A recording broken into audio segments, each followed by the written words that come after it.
एक समय की बात है, भारत के एक छोटे से गांव में, जहां एक 10 साल के छोटे से लड़के निक नामक था। वह अपने माता पिता के एकमात्र बेटे थे। निक के पिताजी एक व्यस्त व्यापारी थे जो अपने बच्चे के साथ समय बिता पाने में सक्षम नहीं थे।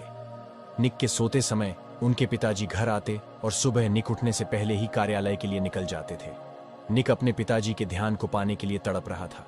वह बाहर जाना और अपने दोस्तों की तरह अपने पिताजी के साथ खेलना चाहता था। एक दिन निक शाम को अपने पिताजी को घर पर देखकर आश्चर्यचकित रह गया। निक ने कहा, पिताजी, आपको घर पर देखकर बहुत आश्चर्य हुआ।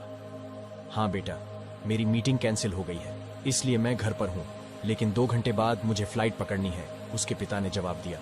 कब तक लौटोगे? कल दोपहर। निक कुछ देर तक गहरी सोच में डूबा रहा। फिर उसने पूछा, पापा, आप 1 साल में कितना कमा लेते हैं? निक के पिता हैरान रह गए। उन्होंने कहा, मेरे प्यारे बेटे, यह बहुत बड़ी रकम है और तुम इसे समझ नहीं पाओगे। ठीक है पिताजी, क्या आप अपनी कमाई से खुश हैं?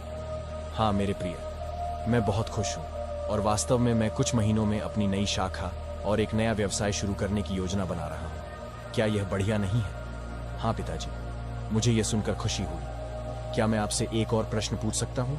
हाँ दोस्त। पिताजी, क्या आप मुझे बता सकते हैं कि आप एक दिन या आधे दिन में कितना कमाते हैं? निक, तुम ये सवाल क्यों पूछ रहे हो? निक के पिता हैरान थे, लेकिन निक दृढ़ थे। कृपया मुझे उत्तर दें। क्या आप कृपया मुझे बता सकते हैं कि आप 1 घंटे में कितना कमाते हैं? निक के पिता ने हार मान ली और जवाब दिया, यह लगभग 200 रुपए प्रति घंटा होगा। निक ऊपर अपने कमरे में भाग गया और अपना गुल्लक, जिसमें उसकी बचत थी, लेकर नीचे आया। पिताजी, मेरे गुल्लक में 5000 रुपए हैं। क्या आप मेरे लिए 2 घंटे निकाल सकते हैं? मैं समुद्र तट पर जाना चाहता हूँ और कल शाम आपके साथ खाना खाना चाहता हूँ। क्या आप कृपया इसे अपने कार्यक्रम में चिह्नित कर सकते हैं? पिता निःशब्द थे। ये कहानी हमें बताती है कि पैसा समय को खरीदने में सक्षम नहीं है और दोनों का अपना अपना महत्व है। एक माता पिता अपने बच्चे को जो सबसे बड़ा उपहार दे सकते हैं वह है समय। पैसे से सब कुछ नहीं खरीदा जा सकता। इस कहानी के माध्यम से हमें यह भी सीखने को मिलता है कि सफलता का माप पैसे से नहीं, बल्कि खुशियों, समृद्धि और समय के सही उपयोग से होता है।